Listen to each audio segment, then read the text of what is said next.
Hello everyone, it's Joe here, and I'm gonna make this nice and easy so I can share some thoughts on how to run the group classes. I'm gonna use the piano labs as an example, but this is gonna apply to our guitar classes as well, and in the future to our singing labs as well.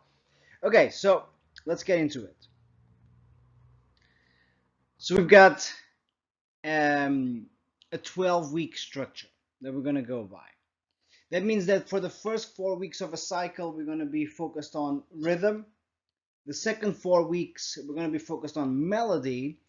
And then the next 4 weeks after that, we're going to be focused on harmony. Okay, let me get into the specifics of this a little bit more. So when you're teaching rhythm and then you progress into melody, the rhythms taught in the previous 4 weeks should still be used. I'm going to say that again. The rhythms taught in the previous 4 weeks should still be used.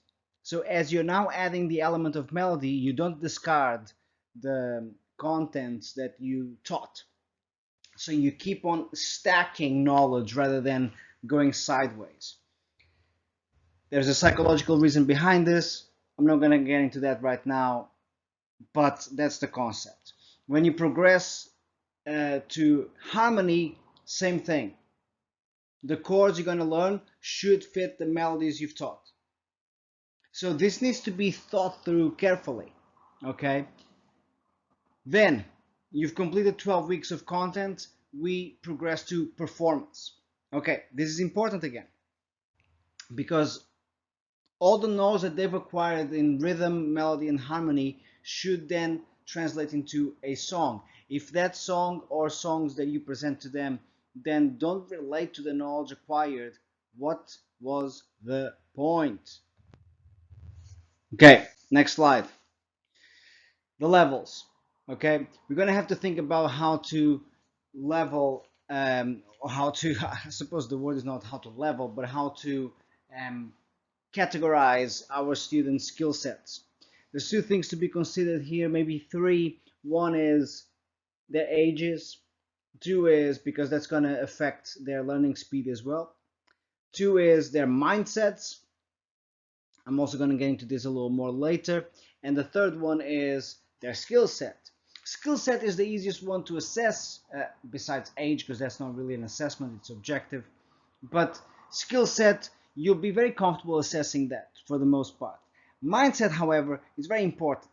If in a group you have several people with a little bit of a defeatist mindset tendency, they probably should be separated.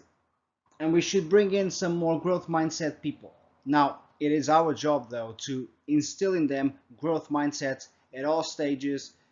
Never surrender on that mission. Never, ever. Okay? So, things to be considered is that the levels are not strictly just based on skill set. Okay, I've talked about this, but I'm going to expand a little bit more on it.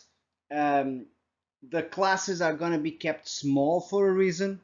Okay, I want you guys to really focus on your students. Some of these classes will require more than one teacher, but that is unlikely, by the way. I trust that you will focus mostly or work mostly with groups individually as in just one teacher. Okay, right, so there's the recap again. Weeks 1 to 4 rhythm, 5 to 8 melody, and 9 to 12 harmony. Now remember, stack the knowledge, don't just move sideways. The learning outcomes. Okay, I'm not going to go through this necessarily because I want to keep this video more on the pedagogical and psychological aspect of things. But on this presentation, you have what's expected of them when it comes to rhythm, when it comes to melody, and when it comes to harmony. Now, my favorite portion of this presentation, the performance-based education program.